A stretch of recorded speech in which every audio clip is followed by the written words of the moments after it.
Welcome back to our YouTube channel bio learning hub students.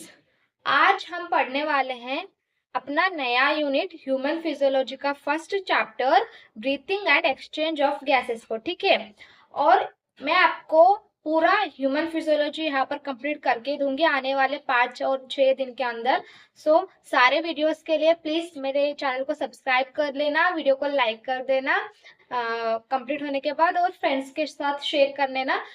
मैं आपको इन जो ये नोट्स है वो अपने टेलीग्राम चैनल पे प्रोवाइड कर दूंगी, और टेलीग्राम चैनल का लिंक आपको डिस्क्रिप्शन में मिल जाएगा। सो स्टार्ट करते हैं अपने lecture breathing and exchange of gases को। ठीक है, हम चैप्टर स्टार्ट करने से पहले हम ये जान लेते हैं ब्रीथिंग और रेस्पिरेशन होता क्या है। बच्चों क्या कर लेते हैं, आप लोग कंफ्यूज कर लेते हो ब्रीथिंग और रेस्पिरेशन के बारे में। ठीक है, आप लोग ब्रीथिंग और रेस्पिरेशन दोनों को एक जैसे समझ लेते हो, बट इनके ये दोनों एक दूसरे से रिलेट जरूर करते हैं, बट दोनों एग्जैक्टली सेम नहीं है। इसलिए इन दोनों के बीच का डिफरेंस पहले समझते हैं ना। ब्रीथिंग जो होता है बच्चों, सिंपली इंस्पिरेशन एक्सपिरेशन को हम ब्रीथिंग बोलेंगे। ठीक है, मतलब जो ऑक्सीजन हम अंदर लेंगे और जो कार्बन डाइऑक्साइड हम बाहर छोड़ेंगे उसको ही हम लोग ब्रीथिंग बोलेंगे। ठीक है, जो ऑक्सीजन और कार्बन डाइऑक्साइड का आदान प्रदान हो रहा है हमारे बॉडी के अंदर, उसको ही हम सिंपली ब्रीथिंग बोलेंगे। ठीक है, इंस्पिरेशन के अंदर जब हम इंस्पिरेशन करेंगे तो O2 अंदर लेंगे, एक्सपिरेशन के द्वारा एग्जिट के टाइम हम लोग CO2 को बाहर छोड़ेंगे। ठीक है, यही है, O2 को अंदर लेना, CO2 को बाहर छोड़ना, इट्स सिंपली कॉल्ड ब्रीथिंग। समझ में आया ब्रीथिंग। अब हम पढ़ते हैं रेस्पिरेशन के बारे में। ठीक है, रेस्पिरेशन में हम लोग जो ऑक्सीजन हमने ब्रीथिंग से लिया था अपने बॉडी के अंदर, उसके मदद से ब्रेक डाउन करेंगे डाइजेस्टेड फूड को, और उससे हम लोग एनर्जी प्रोड्यूस करेंगे। ठीक है, हम सबको पता है हमें कोई भी एक्टिविटी करने के लिए, कोई भी काम करने के लिए, पढ़ने के लिए आपको या मुझे पढ़ाने के लिए, और कुछ अदर एक्टिविटीज करने के लिए भी वी नीड एनर्जी, है ना। हमें एनर्जी चाहिए, और ये एनर्जी हमें कहाँ से मिलती है? फूड से हमें ये एनर्जी मिलती है ना। एग्जाम्पल, आपने अगर रोटी खाई है तो रोटी के अंदर क्या आता? गेहूं था, गेहूं से रोटी बना था। ठीक है, उन रोटी के अंदर में क्या मिला? कार्बोहाइड्रेट था। कार्बोहाइड्रेट हमारे बॉडी के अंदर ग्लूकोज के फॉर्म में आया। ग्लूकोज के फॉर्म में जब आया, वो सेल के पास ग्लूकोज के फॉर्म में जाने के बाद, अब हम ग्लूकोज एनर्जी सोर्स नहीं है, अब हमें इस ग्लूकोज से एनर्जी निकालनी पड़ेगी। ठीक है, इस ग्लूकोज को ब्रेक डाउन कर एनर्जी निकालने के लिए हमें ऑक्सीजन की मदद चाहिए, जो ऑक्सीजन हमने ब्रीथिंग से लिया था। ठीक है, सिंपली रेस्पिरेशन क्या है? It is a utilization of oxygen to break down the digested food to produce the energy. मतलब डाइजेस्टेड फूड की ऑक्सीडेशन कर एनर्जी निकलेंगी, एटीपी बनाएंगे हम लोग, जो हमें डे टू डे एक्टिविटी करने में हेल्प करेगी। इस प्रोसेस को हम बोलेंगे रेस्पिरेशन। ठीक है, और जो रेस्पिरेशन के टाइम एनर्जी के साथ, एटीपी के साथ जो कार्बन डाइऑक्साइड बाहर निकला, उसको भी हम अल्टीमेटली अपने बॉडी से एग्जिट करेंगे। ठीक है, respiration is oxidation of digested food to produce energy. Breathing simply oxygen आना, कार्बन डाइऑक्साइड को बाहर छोड़ना, ब्रीथिंग। बट जो ऑक्सीजन हमारे बॉडी के अंदर आया, उसको यूटिलाइज कर जो डाइजेस्टेड फूड था हमारे बॉडी के अंदर, उससे अगर हमने एटीपी प्रोड्यूस कर लिया, एनर्जी प्रोड्यूस कर लिया, तो वो कहलाएगा अपना रेस्पिरेशन। समझ में आया डिफरेंस? दोनों रिलेट है, दोनों एक दूसरे से रिलेट जरूर करेंगे, बट दोनों एग्जैक्टली सेम नहीं है बच्चों। ठीक है, अब हम पढ़ेंगे रेस्पिरेशन के बारे में। हमने देखा, बट रेस्पिरेटरी ऑर्गन्स या फिर ब्रीथिंग मैकेनिज्म जो है, वो हर ऑर्गेनिज्म में डिफरेंट देखने को मिलेगा हमें। क्यों? ठीक है, और वो डिफरेंट ऑर्गन्स हमें किस बेसिस में देखने को मिलेंगे? वो उनके लेवल ऑफ ऑर्गेनाइजेशन के हिसाब से और हैबिटाइट के हिसाब से। लेवल ऑफ ऑर्गेनाइजेशन के हिसाब से और हैबिटाइट के हिसाब से जो रेस्पिरेटरी ऑर्गन्स प्रेजेंट होंगे एनिमल्स के अंदर, वो डिफरेंट होंगे। ठीक है, अगर हम lower invertebrate, sponges, coelenterata, platyhelminthes के बारे में बात करेंगे, तो वो जो रेस्पिरेशन करेंगे वो सिंपल डिफ्यूजन से करेंगे। मीन उनकी जो रेस्पिरेशन होगी वो सिंपली बॉडी सरफेस से होगी। ठीक है, और अर्थवर्म्स के बारे में अगर हमने बात की, अर्थवर्म्स के अंदर जो रेस्पिरेशन होगा वो मॉइस्ट क्यूटिकल से होगा, ठीक है। और जो इंसेक्ट्स हैं, हमने एनिमल किंगडम के अंदर इंसेक्ट्स के बारे में पढ़ा था, और इंसेक्ट जो होते हैं वो फाइलम आर्थ्रोपोडा के अंदर आ रहे थे, और उनके अंदर हमें कौन सी सिस्टम देखने को मिल रही थी, रेस्पिरेटरी के अंदर ट्रैकियल सिस्टम देखने को मिल रही थी, है ना। और वस्कुलराइज्ड गिल्स प्रेजेंट होंगे एक्वाटिक आर्थ्रोपोडा में, मोलस्का में और फिशेस में, ठीक है। और वस्कुलराइज्ड बैग्स मींस लंग्स जो होंगे वो टेरेस्ट्रियल एनिमल्स के अंदर प्रेजेंट होंगे। ये कॉमन चीजें आपको पता भी है सारे, ठीक है। एम्फीबियंस, एम्फीबियंस के अंदर हमने क्लास एम्फीबिया में हमने पढ़ा था एनिमल किंगडम के अंदर, वो स्किन से भी रेस्पायर कर सकता है, लंग से भी रेस्पायर कर सकता है, गिल से भी रेस्पायर कर सकता है, ठीक है। सो ये थे अपने रेस्पिरेटरी ऑर्गन। हमारे से भी लोअर ऑर्गेनिजम्स के अंदर किस टाइप के रेस्पिरेटरी ऑर्गन्स या मैकेनिज्म हमें देखने को मिलेगी। Lower invertebrates like sponges, coelenterata, platyhelminthes के अंदर सिंपल डिफ्यूजन से होगी। अर्थवर्म्स के अंदर मॉइस्ट क्यूटिकल है। इंसेक्ट के पास अपना खुद का ट्रैकियल सिस्टम है। वस्कुलराइज्ड गिल्स जो होंगे वो aquatic arthropoda, Mollusca and fishes में हमें देखने को मिलेगी। और वस्कुलराइज्ड बैग्स जो होंगे वो टेरेस्ट्रियल ऑर्गेनिजम्स के अंदर हमें देखने को मिलेंगे। एम्फीबियन जो होंगे वो स्किन, लंग्स, गिल्स तीनों से भी रेस्पायर करेंगे, ठीक है। यहाँ तक क्लियर है ना आपको अब सब कुछ।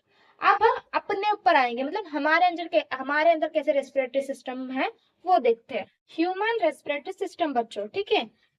हम लोग पहले सांस कैसे अंदर लेंगे, देखो नोस्ट्रिल्स है, ये दो छेद है ना, इनको बोलेंगे हम एक्सटर्नल नोस्ट्रिल्स, ठीक है। एक्सटर्नल नोस्ट्रिल्स, कितने नोस्ट्रिल्स प्रेजेंट है हमारे पास, दो एक्सटर्नल नोस्ट्रिल्स प्रेजेंट है। और जब हम ये सांस अंदर लेंगे नोस्ट्रिल से, वो इस पैसेज से जाएगा, नेसल पैसेज से जाएगा नेसल चेंबर में। यहाँ पर चेंबर प्रेजेंट है हमारे, ठीक है, अंदर के साइड।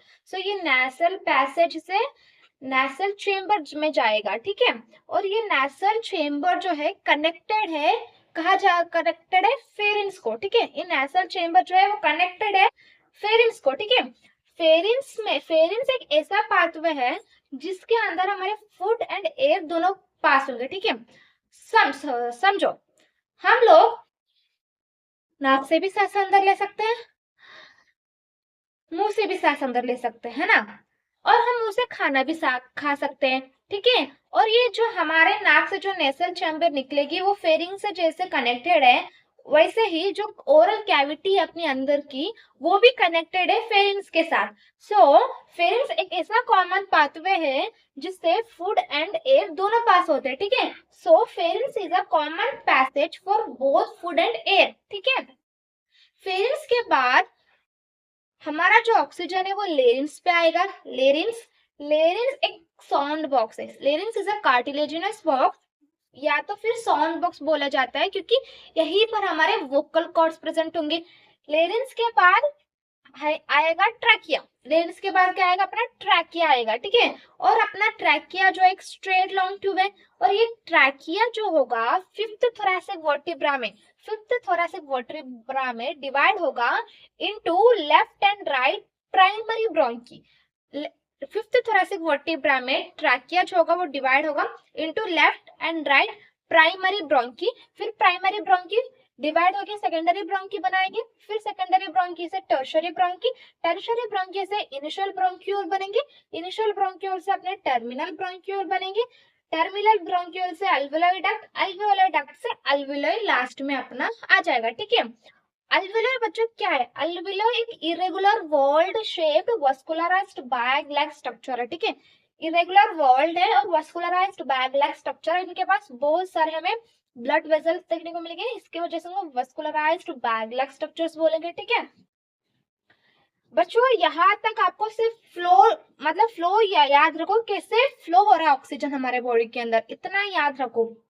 इनके बारे में हम डिटेल में पढ़ेंगे, बट इतना याद रखो कि फर्स्ट अपना ऑक्सीजन हम कहाँ से लेंगे, एक्सटर्नल नोस्ट्रिल्स है। एक्सटर्नल नोस्ट्रिल्स के बाद इधर पैसेज है, इस पैसेज से ऑक्सीजन जाएगा नेसल पैसेज को बोलेंगे हम नेसल पैसेज से जाएगा नेसल चेंबर को। नेसल चेंबर के पास नेसल चेंबर जो है हमारा वो कनेक्टेड है फेरिंग्स को। फेरिंग्स के पास जाएगा, फेरिंग्स क्या अपना कॉमन पैसेज है for both food and air. Pharynx के बाद आएगा लेरिंग्स पे, लेरिंस जो एक साउंड बॉक्स है, कार्टिलेजिनस बॉक्स है, ठीक है। लेरिंस के बाद आएगा ट्रैकिया, ठीक है। लेरिंस के बाद आएगा एक स्ट्रेट टू कॉल्ड ट्रैकिया। वो जो ट्रैकिया है वो डिवाइड है इनटू राइट एंड लेफ्ट। कहाँ पर डिवाइड है वो? फिफ्थ थोरैसिक वर्टिब्रा में डिवाइडेड है into right and left primary bronchi में। ये प्राइमरी ब्रोंकी आगे जाकर सेकेंडरी ब्रोंकी में डिवाइड होंगे, फिर सेकेंडरी ब्रोंकी से अपना टर्शियरी ब्रोंकी, टर्शियरी ब्रोंकी से इनिशियल ब्रोंक्यूल, फिर इनिशियल ब्रोंक्यूल से टर्मिनल ब्रोंक्यूल, टर्मिनल ब्रोंक्यूल से अल्वियोलाई डक्ट, अल्वियोलाई डक्ट से बनेगा अल्वियोलाई। और जो अपने अल्वियोलाई है वो irregular walled vascularized bag like structure है, ठीक है। यहाँ तक क्लियर है, ठीक है। बच्चों एपिग्लॉटिस, एपिग्लॉटिस क्या है ये समझते, ठीक है। हमने पढ़ा फेरिंक्स के बाद हमारा जो ऑक्सीजन जाएगा वो लेरिंग्स के पास जाएगा, ठीक है। ये जो लेरिंग्स है इसके पास एक पार्ट प्रेजेंट है, उसको बोलेंगे ग्लॉटिस। क्या है? ग्लॉटिस। ये जो ग्लॉटिस होगा बच्चों, ये कोई अलग चीज नहीं है, लेरिंग्स का ही एक पार्ट है, ठीक है। हम लोग को पता है हमने जो ऑक्सीजन ली वो फेरिंग्स में हमारे जो फेरिंग्स में ऑक्सीजन भी है, फूड भी है, बट आगे जाकर हमें ऑक्सीजन विंड पाइप में पास करना है और फूड को फूड पाइप पे पास करना है ना। यहाँ पर अपना लेरिंग्स प्रेजेंट है, ठीक है। यहाँ पर अपना लेरिंग्स प्रेजेंट है और यहाँ पर एपिग्लॉटिस प्रेजेंट है और यहाँ पर अपना ग्लॉटिस, लेरिंग्स का एक पार्ट ग्लॉटिस प्रेजेंट है। ग्लॉटिस के ऊपर एक कार्टिलेजिनस का प्लैग प्रेजेंट है, उसको बोलेंगे हम लोग एपिग्लॉटिस। और ये एपिग्लॉटिस क्या करेगा? ये जो फेरिंग्स है अपना ऑक्सीजन और फूड दोनों आ रहा था, हमें फूड को सिर्फ और सिर्फ फूड पाइप में ट्रांसफर करना है, बट ये सिर्फ और सिर्फ फूड पाइप में ही जाए इसके लिए ये जो एपिग्लॉटिस है एक कार्टिलेजिनस फ्लैप, जब खाना अंदर आएगा फेरिंग्स के इधर से तो वो अपने आप से बंद कर लेगा, ठीक है। जिसके वजह से जो फूड होगा वो फूड पाइप में ही जाएगा, विंड पाइप में नहीं आएगा, ठीक है। हम चाहते हैं कि फूड जो होगा सिर्फ और सिर्फ फूड पाइप में जाए, विंड पाइप में नहीं आए। इसकी वजह से जो लेरिंग्स का पार्ट है ग्लॉटिस, उसके पास एक एपिग्लॉटिस प्रेजेंट है, एपिग्लॉटिस है वो उसके मदद से कवर कर लेता है अपने आप को, जिसके वजह से खाना लेरिंग्स के पास नहीं जाता, ठीक है। सो एपिग्लॉटिस की ये समझने के लिए आपको सिर्फ और सिर्फ ये याद रखो कि लेरिंग्स के पास एक पार्ट प्रेजेंट है ग्लॉटिस। हम चाहते हैं हम खाना लेरिंग्स के पास नहीं जाए, फूड पाइप के अंदर जाए, इसके वजह से जो एपिग्लॉटिस होगा वो ग्लॉटिस को कवर कर लेगा, जिसकी वजह से जो खाना होगा वो सिर्फ और सिर्फ अपना फूड पाइप के अंदर जाएगा, विंड पाइप के अंदर नहीं जाएगा, ठीक है। सो ये ग्लॉटिस को कवर करने की वजह से इसको बोलेंगे ना epiglottis. It cover the glottis to prevent the entry of food into the larynx. Larynx में खाना ना जाए इसको प्रिवेंट करेगा अपना एपिग्लॉटिस, ठीक है। लेरिंग्स के पास लेरिंग्स का एक पार्ट है बच्चों, ग्लॉटिस कुछ अलग नहीं है, ठीक है। ये हमने देखा, बट फिर ये याद रखो जब हम ट्रैकिया पढ़ रहे थे मैंने बोला आपको ट्रैकिया जो है डिवाइडेड है फिफ्थ थोरैसिक वर्टिब्रा में into right and left primary bronchi, secondary bronchi, फिर tertiary bronchi, initial bronchiole, terminal bronchiole, alveoli duct, alveoli. But इस ट्रैकिया के पास हमें सी शेप्ड कार्टिलेजिनस रिंग्स देखने को मिलेगी। ये अपना ट्रैकिया समझो, इसके पास हमें ऐसे सी शेप्ड कार्टिलेजिनस रिंग्स देखने को मिलेंगे जो सपोर्ट कर रहे हैं अपने ट्रैकिया को। अगर कोई अंदर ऑक्सीजन आ रहा है तो उसको कोलैप्स करने से बचा रहे सी शेप्ड कार्टिलेजिनस रिंग्स जो प्रेजेंट है ट्रैकिया के ऊपर। और ये जो सी शेप्ड कार्टिलेजिनस रिंग्स है वो ट्रैकिया से लेकर हमारे इनिशियल ब्रोंक्यूल्स तक है, ठीक है।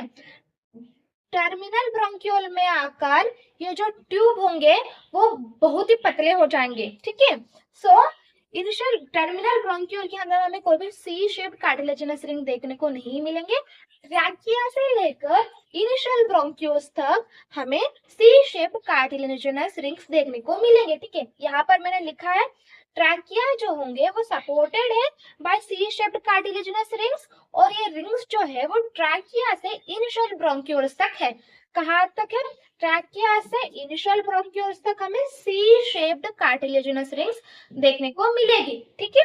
और जो ट्रैकिया है वो डिवाइड है फिफ्थ थोरैसिक वर्टिब्रा में into right and left primary bronchi. इसको याद रखो, इससे क्वेश्चन बन चुका है। और सी शेप्ड कार्टिलेजिनस रिंग से भी क्वेश्चन बन चुका है।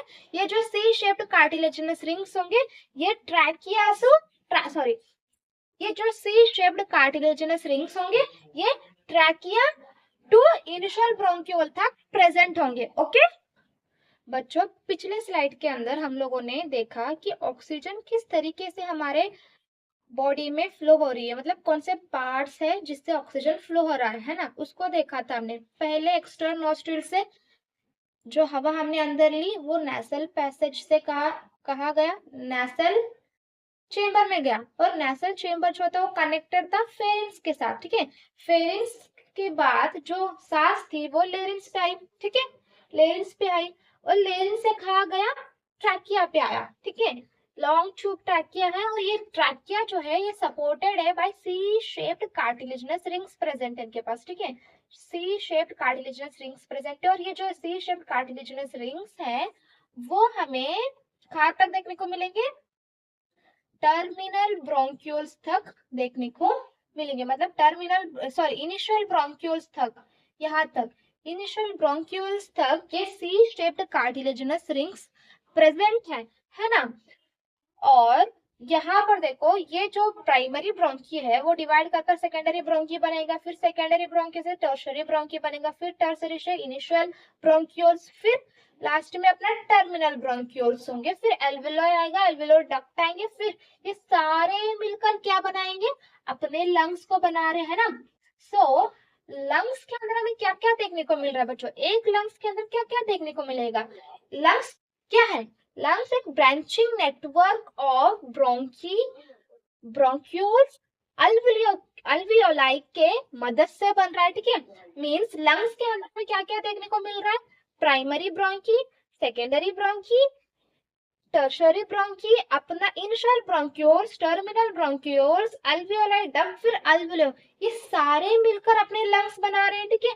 लंग्स के अंदर ट्रैकिया नहीं आ रहा है ना, लंग्स के अंदर हमें ट्रैकिया देखने को नहीं मिलेगा, बट लंग्स के अंदर हमें primary bronchi, secondary bronchi, tertiary bronchi, initial bronchioles और फिर अपने टर्मिनल ब्रोंक्यूल्स, अल्वियोलाई, ये सारे मिलकर अपने लंग्स बनाएंगे। क्लियर, ठीक है। अब लंग्स के स्ट्रक्चर पे आ जाते हैं, ठीक है। अगर हम लंग्स को देखेंगे, एक लंग्स को देखेंगे तो ये लंग जो है वो कवर्ड है bye double layered pleura. Double layered pleura के साथ हमारा लंग्स कवर्ड है, ठीक है। ये फर्स्ट लेयर ऑफ प्लूरा, ये सेकंड लेयर ऑफ प्लूरा। और जो ये लेयर है इन दोनों के ये प्लूरल लेयर के बीच में एक फ्लूइड प्रेजेंट है, उस फ्लूइड को बोलेंगे हम लोग प्लूरल फ्लूइड, ठीक है। दो लेयर्ड प्लूरा के बीच में एक फ्लूइड प्रेजेंट है, उस फ्लूइड को बोलेंगे हम प्लूरल फ्लूइड। और ये जो प्लूरल फ्लूइड है वो फ्रिक्शन को रिड्यूस करेगा, ठीक है, रिड्यूस करेगा फ्रिक्शन को। लंग सरफेस के ऊपर कोई भी फ्रिक्शन आने से रिड्यूस करेगा ये प्लूरल फ्लूइड, ठीक है। याद रखो ये जो अपना लंग्स है वो कहाँ पर है, हमारा जो लंग्स है वो थोरैसिक कैविटी में है, हाँ। और ये थोरैसिक कैविटी इस टाइप से डिजाइन है, एक थोरैसिक कैविटी जो है एक ए टाइप चेंबर के जैसा डिजाइन है बच्चों, ठीक है। क्योंकि हमारा जो थोरैसिक कैविटी है वो चारों तरफ से कवर्ड है, ठीक है। वेंट्रली हमारा स्टर्नम है, डॉर्सली अपने वर्टिब्रल कॉलम है, और लेटरली रिब्स प्रेजेंट है, और लोअर साइड में अपना डायफ्राम है, ठीक है। वेंट्रली स्टर्नम है, डॉर्सली वर्टिब्रल कॉलम है, लेटरली में रिब्स है, लोअर साइड में डायफ्राम है। और ये सारे इस तरीके से एक पिंजरा, एक केज बना रहे हैं जिसके अंदर अपना क्या है, लंग सूटेड है ना। और मैंने आपको बताया था लंग के पास दो डबल लेयर्ड प्लूरा है। और ये जो आउटर प्लूरा होगा, अगर हमारा लंग्स थोरैसिक कैविटी में है तो ये आउटर प्लूरा जो होगा वो क्लोजली कांटेक्ट में होगा थोरैसिक कैविटी के साथ, और जो इनर प्लूरा होगा वो लंग सरफेस के साथ क्लोजली क्या होगा, कांटेक्ट में होगा। जो आउटर प्लूरा होगा वो थोरैसिक कैविटी के साथ क्लोजली कांटेक्ट में होगा, और जो इनर प्लूरा होगा वो लंग सरफेस के साथ, यहाँ लंग है ना, ये लंग सरफेस के साथ जो होगा क्लोजली कांटेक्ट होगा, और हमारा जो लंग है वो थोरेसिक कैविटी पे सिचुएटेड है, और ये जो थोरेसिक कैविटी है वो एक केज लाइक स्ट्रक्चर है जिसके जो चारों तरफ से कवर्ड है, ठीक है। आगे के साइड स्टर्नम से, पीछे के साइड अपने वर्टिब्रल कॉलम से, नीचे के साइड हमारे पास डोम शेप डायफ्राम प्रेजेंट है, और लेटरली रिब्स है, ठीक है। एक केज लाइक स्ट्रक्चर बना रही है ना, एक केज लाइक स्ट्रक्चर बना रहे हैं, और ये केज लाइक स्ट्रक्चर बना रहे हैं ना, ये इंपॉर्टेंट है फॉर इंस्पिरेशन एंड एक्सपिरेशन। ये जो एयर टाइट चेम्बर बना रहे हैं इसकी मदद से ही हम लोग ऑक्सीजन को अंदर और कार्बन डाइऑक्साइड को बाहर छोड़ सकते हैं, क्योंकि हम लंग्स की वॉल्यूम को डायरेक्टली चेंज नहीं कर सकते, बट इनकी मदद से, मतलब इस थोरेसिक कैविटी की मदद से हम लोग लंग्स की वॉल्यूम को चेंज कर सकते हैं बच्चों, ठीक है। समझो कैसे, ठीक है, इस बात को समझो कैसे। हमारा जो लंग्स है इस थोरेसिक कैविटी में है, ये चारों तरफ से कवर्ड है, ठीक है। हम लोग डायरेक्टली इसकी लंग्स की वॉल्यूम को बड़ा छोटा नहीं कर सकते, बट अगर हम थोरेसिक कैविटी की वॉल्यूम को बड़ा छोटा कर सकते हैं, है ना।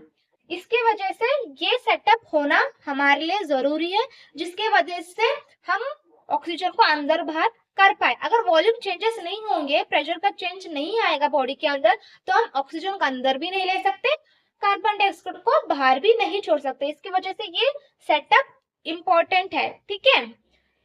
अगर इसके अंदर कोई चेंज आएगी, थोरेसिक कैविटी के अंदर कोई वॉल्यूम चेंज आएगी, वो तो ऑटोमेटिकली वो चेंज हमें लंग्स के अंदर भी देखने को मिलेगी। मींस आप समझो एक बड़ा सा डब्बा है, थोरेसिक कैविटी को एक डब्बा, बड़ा सा डब्बा समझ लो, और लंग्स के वॉल्यूम को एक छोटा सा डब्बा समझ लो, ठीक है।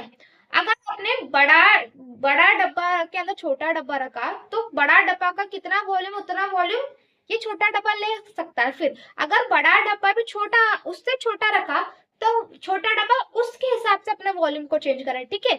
सो अगर हमें इसका वॉल्यूम चेंज करना है, लंग्स का वॉल्यूम, तो हमें किसकी वॉल्यूम चेंज करनी पड़ेगी, थोरेसिक कैविटी की वॉल्यूम चेंज करनी पड़ेगी। ये याद रखो, ये आने वाले क्लासेस के अंदर इंपॉर्टेंट है, ठीक है। सो इसको याद रख लो आप, ठीक है। वेंट्रली अपना स्टर्नम है, डोर्सली अपना वर्टिब्रल कॉलम है, लेटरली रिब्स है, लोअर साइड डायफ्राम है, आउटर प्लूरा जो होगा वो क्लोजली कांटेक्ट है विद अपना थोरेसिक कैविटी, जो इनर प्लूरा है वो क्लोजली कांटेक्ट है विद लंग का surface. Lungs primary bronchi, secondary bronchi, tertiary bronchi, initial bronchiole, terminal bronchioles और अपना अल्वियोले के साथ मिलकर बनता है, ठीक है। बच्चों स्टेप्स ऑफ रेस्पिरेशन पढ़ने से पहले हम लोग कंडक्टिंग पार्ट और एक्सचेंज पार्ट के बारे में थोड़े पढ़ लेते हैं, ठीक है।